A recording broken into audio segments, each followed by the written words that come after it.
Ahora 3 mujeres se unen para abordar los temas políticos y jurídicos más candentes. Con frontalidad, rigor y argumentos en A Primera Hora. Ellas hablan de política, tostando granizo.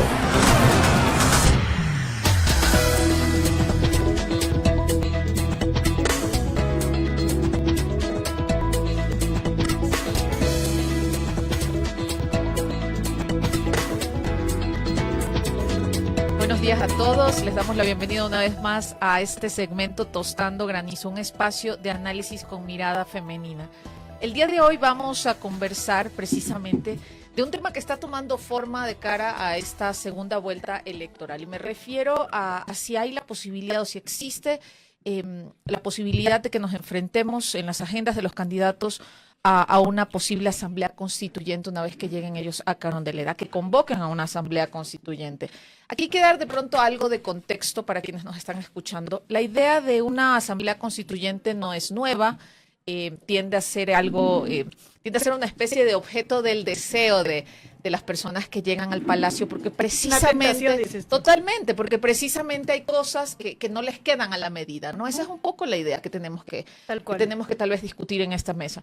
Y que precisamente con los dos candidatos que se encuentran ahora, me refiero al candidato presidente Daniel Noboa, y también, no puedo decirlo, no podría afirmarlo, no sé si ustedes tienen ese dato, no podría afirmar que Luisa González lo ha dicho, pero sí lo ha dicho Rafael Correa, ¿no?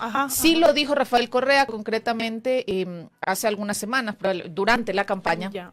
Y también me parece que lo expresó, pero sí les debo la confirmación, me parece que también lo expresó Diego Borja, candidato a la vicepresidencia por Revolución Ciudadana, que el país necesitaría un nuevo marco constitucional. Y creo que este anuncio que se ha hecho en medio de las ofertas de campaña nos debe llevar a plantearnos algunas preguntas importantes. Primero, ¿cuál es la visión de país que ellos quisieran construir a través de una constituyente? ¿Qué ideas ellos tendrían para estructurar nuestro Estado, para estructurar el Ecuador en un formato distinto al que consta hoy en la Constitución del 2008? ¿Cuál es la visión que tienen ellos para este nuevo diseño? ¿Qué instituciones les están sobrando? O si en el catálogo de derechos también algo les está incomodando o les está faltando tal vez algo en temas de reelección, y lo dejo nada más, lo lanzo por ahí. Otro dato importante para iniciar, creo que es relevante que quienes nos escuchan sepan que Ecuador ha tenido 20 constituciones. Esta de aquí sería, si se trabajara en una nueva, sería la número 21 que tendríamos. Y la de 2008, recordar también que ha sido probablemente la más ambiciosa en términos de reconfiguración institucional, y que realmente fue una feria, ¿no? Fue una feria en el 2008, porque no solamente se reconfiguró el diseño constitucional, se dieron mandatos, se indultó por combos, eran pelotones para indultos, se legisló a través de una comisión legislativa que se denominaba, y ahora todo es chiste, ¿no? Pero era un congresillo en ese momento. La expedición de los mandatos no es menor, se disolvieron instituciones, se crearon nuevas instituciones, autoridades se designaron, iban todos elegantosos ahí a la asamblea en Montecristi a posesionarse. Realmente fue un escenario en el que todo sucedió, y hoy al menos la Corte Constitucional ha dicho que si se instalara una nueva constituyente ya no tendría esos plenos poderes, así que mucho ojo, candidatos, que de pronto no es exactamente lo que están deseando. Jimena Ron. No es tan tentadora como parece. ¿Cómo están todos? Un saludo enorme. En efecto, la Asamblea Constituyente es yo creo que uno de los temas que hay que discutir con seriedad, porque no es cosa menor el que que se pretenda modificar todo el marco constitucional que tiene el país, ¿no? Y un poco lo que decía Ana, en qué medida estamos necesitando, y yo creo que preparados para un nuevo pacto social. Sí que hay cosas que la Constitución tiene que reformarse en la Constitución. Yo misma no estoy de acuerdo con algunas instituciones dentro de la Constitución que no han funcionado, ¿no es cierto? El Consejo de Participación Ciudadana, el Consejo de la Judicatura, quizás incluso algunos tintes de hiperpresidencialismo que bien se pueden modificar vía reforma constitucional sin necesidad de acudir a una asamblea constituyente. En cuanto a la reforma de la asamblea constituyente, porque resulta importante tenerlo claro, qué es lo que tiene que pasar si es que esto llega a materializarse. Bueno, pues tendremos que acudir a las urnas, Anita y Ana, en tres ocasiones. Prepárense, por lo menos, ¿no? Además, No emplastiquen el certificado, Exacto, entonces. que no es además que en términos económicos para el país debe ser tremendamente impactante. ¿Cuánto cuesta cada proceso? ¿Cuánto ¿no? cuesta cada proceso? Porque vamos a tener que ir una vez a las urnas para digamos, aceptar en el caso de que sea, o por lo menos que se nos pregunte a través de una consulta popular si queremos o no queremos reformar la Constitución. La segunda vez que iríamos es si es que la población se pronuncia por el sí, es decir, si queremos que se modifique la Constitución, lo siguiente que tendríamos que hacer es elegir asambleístas constituyentes y nos preparamos para un nuevo proceso electoral y todo lo que implica nombrar o designar a los asambleístas constituyentes. Y la tercera ocasión en la que tendríamos que ir sería para aprobar ya el texto constitucional redactado por los asambleístas. ¿Es necesario? Jiménez, se disuelve la asamblea una vez que se llama elecciones, un poco en el timing. El No presidente de la necesariamente. República envía un decreto, pide un dictamen de procedimiento a la Corte Constitucional. Así es. La Corte dice que la vía podría ser la constituyente para los cambios que se quieren plantear. Creo que sería el paso 1. Con ese dictamen, el presidente envía un decreto y ese decreto va al Consejo Nacional Electoral. Ese sería un poco el correcto. trámite. Sí, pero a ver, lo que pasó en la Asamblea Constituyente del 2008 fue digamos, la coyuntura política para los eso manceles. dio que el presidente pueda destituir a la Asamblea Nacional y por eso es que es un poco lo que decías, la Asamblea Constituyente de ese momento se configuró como una asamblea de plenos poderes. Eso de ahí, digamos, no es que está regulado, no es que debe pasar así siempre, pero claro, en el contexto del momento era necesario. Ahora, yo no sé si eso también podría pintar, ojito con esto, para una asamblea una asamblea nacional que hoy por hoy sí está partida por la mitad. Así es, totalmente. Y yo creo que, primero me encantó, Anita, que nos trajeras, digamos, todos estos recuerdos de lo que pasó en la Asamblea Constituyente del 2007 y cuya constitución o marco constitucional fue aprobado en el 2008, porque realmente fue así. Se dieron un sinnúmero de situaciones, no fue como ahora, digamos, tal vez no lo tenemos en la memoria, ¿no? Y el tema de cómo, digamos, procedimentalmente se darían las cosas. Y yo quisiera traer, en cambio, digamos, recordar o comentar acerca de los temas y de las intenciones que tendría, dependiendo del escenario que se dé, quién gane las elecciones en la segunda vuelta electoral. Por ejemplo, en el caso... Porque todo depende de eso. Todo depende de eso. Correcto, o sea, correcto. quién gana la segunda vuelta Correcto. electoral, ahí estamos frente a un escenario. Y yo sí quiero, por ejemplo, comentar cuáles son las reformas que Daniel Noboa ha planteado, las reformas a la Constitución que ha planteado desde su mandato. A mí me parece interesante, por ejemplo, señalar que él planteó, por ejemplo, permitir la extradición de ciudadanos ecuatorianos, ¿no? Que fue aprobado en ¿Y abril esto? de 2024, ¿verdad? Yala. El establecimiento de judicaturas especializadas en materia constitucional, check también. Yala. Es correcto. Ya, eso está en proceso, se está haciendo la reforma Se está respectiva. cocinando. El reconocimiento del arbitraje internacional. Ahí el pueblo ecuatoriano le dijo que no.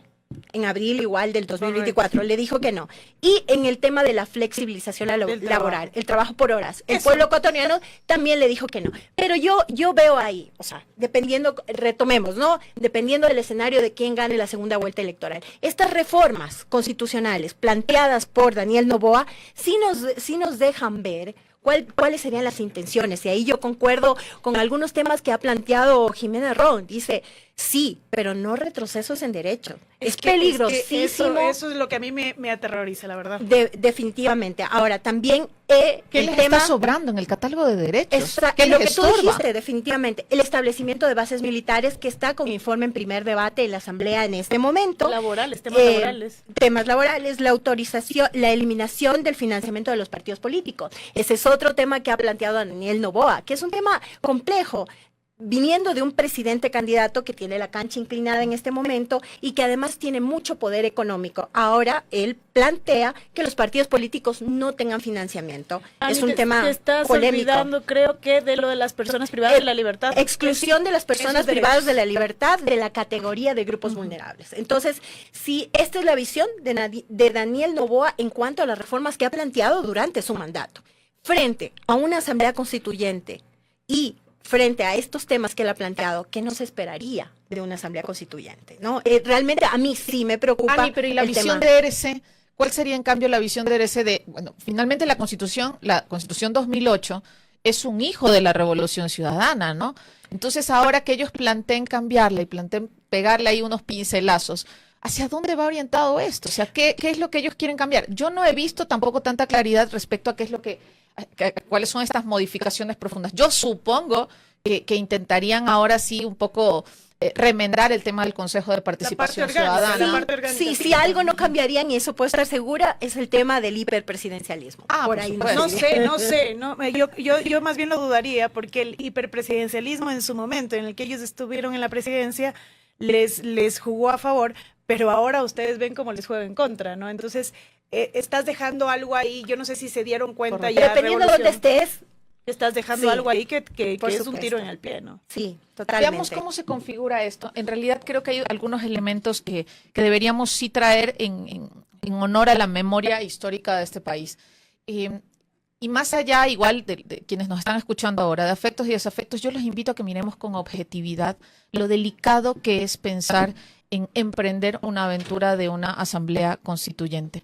El generar un traje a la medida, ¿para quién? ¿Para qué? ¿Por cuánto tiempo? Eliminar, poner, sacar instituciones, cuadrar una constitución en virtud de un gobierno, del gobierno de turno, porque tienen que saber, señores candidatos, que ustedes son un gobierno de turno, tienen que ir, gobernar y tienen que retirarse.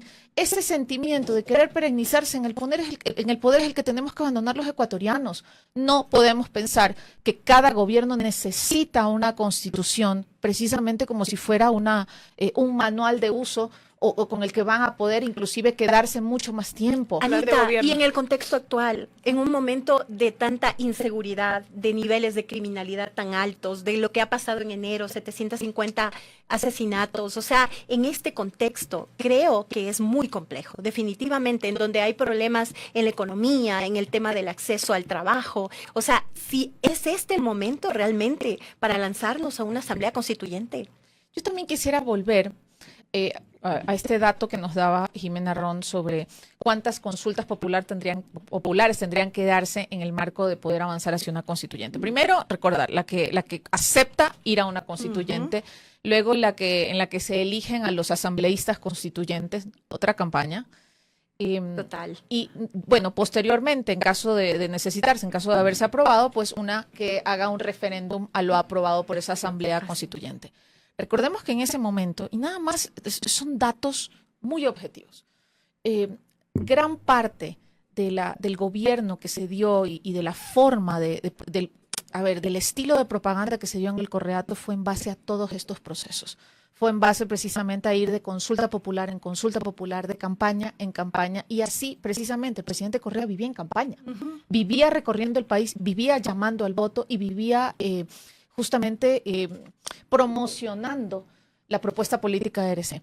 En ese sentido, y lo digo con total apertura, cualquiera de las dos tiendas políticas podría aprovecharse, abusar de esa dinámica para inclusive quedarse muchísimos años en el poder. ¿Es esto lo que queremos? Realmente hemos llegado al punto en que no nos interesa cuál es el diseño que tenemos nosotros en forma de gobierno, en diseño constitucional, en repercusiones a la democracia. Queremos que personas se sigan quedando en el poder muchísimos años. Yo no. Sí, yo tengo ahí, a ver, voy a poner en la mesa de la conversación dos temas que a mí me preocupan. Bueno, el primero que es digamos, evidente, que es el retroceso de derechos, que hay que tener muchísimo cuidado con todo lo que hemos avanzado. Pero que hay un principio de no regresión internacional pero que debería cumplirse. Aún así, dentro de la Asamblea Constituyente es difícil que puedas monitorear todo esto, digamos, y en qué medida retrocedes, digamos, solamente retroceder un paso, quizás esto no lo puedas mapear y ya es un retroceso, ¿no? En temas de derechos, pero yendo más allá, ya en temas prácticos, porque al final del día lo que interesa es el día a día, ¿no? Es, digamos, lo que pasa con la economía del país. Yo quiero ponerles en la mente esta idea que creo que es importantísima. Un cambio de constitución en un país implica el cambio total de las reglas del juego. Es un borra y va de nuevo, es trazar la cancha una vez más, y no se sabe cómo se va a trazar esa cancha, además, desde la parte orgánica y desde la parte de los derechos.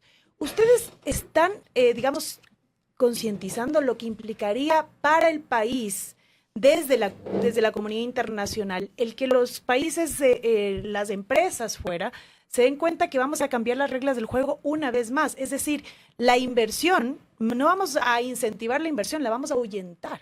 Porque ¿quién quiere invertir en un país en el que no tiene certeza de cuánto tiempo se van a quedar las reglas del juego y de cómo van a estar estas nuevas reglas del juego. Entonces me parece que en términos económicos la Asamblea Constituyente es una idea nefasta, no solamente por lo que implicaría para el país la inversión en estas 3 consultas populares, sino además porque vamos a ahuyentar la inversión extranjera, que es precisamente esto que nos hace falta muchísimo. Concuerdo con ustedes totalmente, chicas. Y digamos, si hablamos entonces de lo complejo que sería plantearnos una asamblea constituyente en este momento, en este contexto en el que vive el país y además en este contexto de polarización del que hablamos en el programa pasado, ¿qué alternativas hay? Y bueno, definitivamente creo que las alternativas son la voluntad política, porque recuerden, por ejemplo, que en algún momento, igual en el mandato de Guillermo Lasso, se nos planteó la idea de que reformando el artículo 158 para que existiera la complementariedad de las Fuerzas Armadas a la Policía Nacional, todo iba a cambiar e íbamos a combatir el crimen organizado y el país iba a mejorar estas condiciones. Pero no pasó. Hay la complementariedad en este momento de las Fuerzas Armadas a la Policía Nacional, pero que dice incluso personal o de las Fuerzas Armadas, que no hay en estos operativos no hay una investigación, no hay un tema técnico, no hay un tema táctico, y entonces las salidas o digamos los operativos que se dan en conjunto no surten ningún efecto.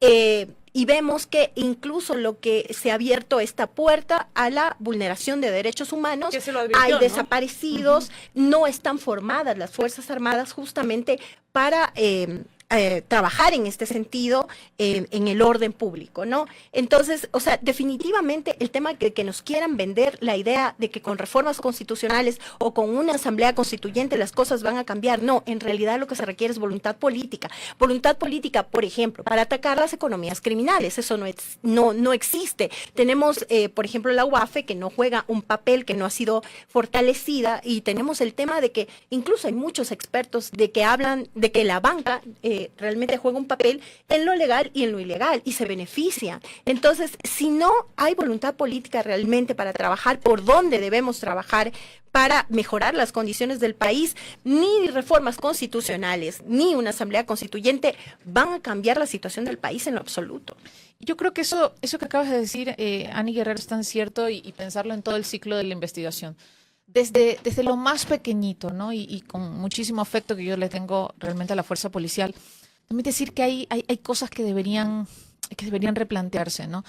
Cuando se habla, por ejemplo, afuera de los colegios y se dice, todo el mundo sabe que el señor que vende tal cosa, no voy a decir qué cosa, porque todo el mundo sabe que el señor vende tal producto o tal cosa, vende droga.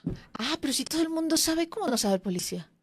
Pero si todos los vecinos saben y todas las familias saben y el señor de la puerta de la escuela sabe, ¿cómo no se entera el policía? ¿O sí se entera? No, bueno, tal vez no le cuentan, ¿no?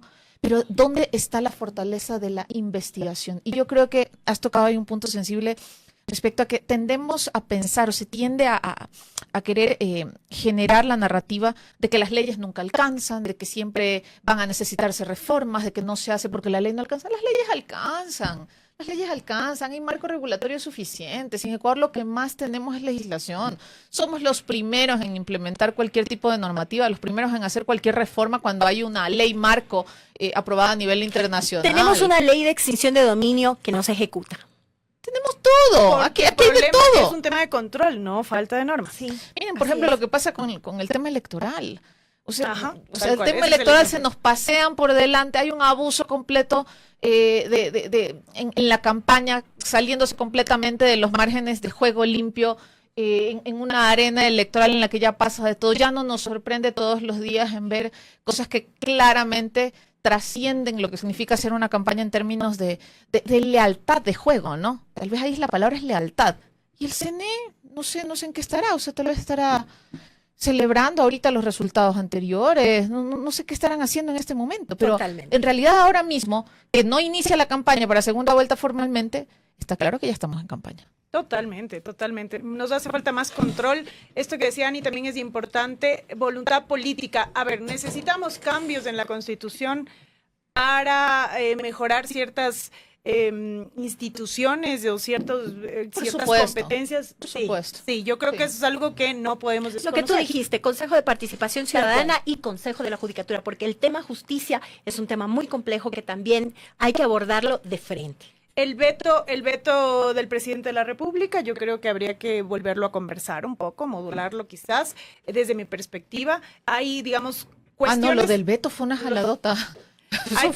Hay cuestiones que realmente tienen que conversarse, tienen que reformarse, pero a ver, se reforman a través de un proceso menos complejo, y esto de aquí es importante. La Constitución la reformamos a través de 3 procedimientos, o con una enmienda constitucional, que es un proceso, digamos, más leve, a través de una reforma parcial, o que es un proceso un poco más complejo, o la Asamblea Constituyente, que es ya el extremo de la complejidad.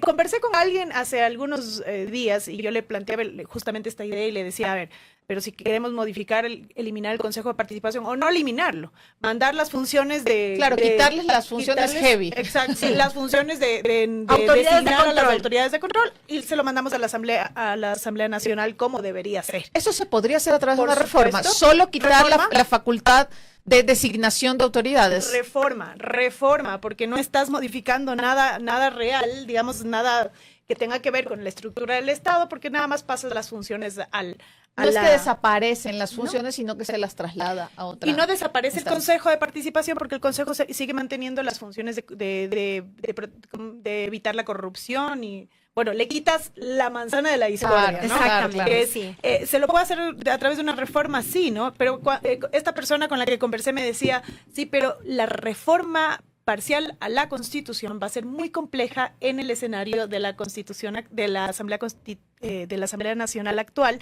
porque tienes una asamblea nuevamente partida en Así 2. es. Y para una reforma parcial necesitas 77 votos, necesitas mayoría absoluta. ¿Se podrá o no se podrá? Yo creo que, como decía Ani, con voluntad política se logra. Porque Pero la reforma necesitas... solo son 77, solo es mayoría absoluta. Solo es mayoría absoluta. ¿Qué necesitas? Que uno de los dos bloques quiera, ya sea el RC o ADN, y luego que junte los otros 10 votos que le faltan. ¿A través de qué? Tienes a Pachacutic, tienes a PCC y tienes a los independientes. Totalmente de acuerdo, totalmente de acuerdo. Chicas, y como siempre en nuestro programa semanal tenemos un cierto. granizo quemado. Y bueno, y lo lindo de esto es que es un proceso en el que comentamos entre nosotras qué de la política nacional fue tan complejo o quisieron tostar granizo, como decimos. Siempre como hay lo dice el material, programa. siempre hay Sí, material hay en material Ecuador. suficiente y por Hay eso algunas ideas. ayer tuvimos todo este, digamos, de ir y venir, esta retroalimentación. Hacemos un top 3 Sí. primero, a veces hay top 5, Sí. luego top 3. Totalmente. Y como conclusión tuvimos que este granizo quemado de la semana ya no va a ser solo sobre política nacional. Nos vamos a la política internacional. Y el granizo quemado de la semana es nada más y nada menos que la actuación del presidente de la Argentina, Javier Milei, respecto de, como él lo dice, difundir una criptomoneda, publicarlo en su cuenta X y hacer una especie de llamado a la ciudadanía, a la gente, a que invierta en esta criptomoneda. Pero ¿qué pasó?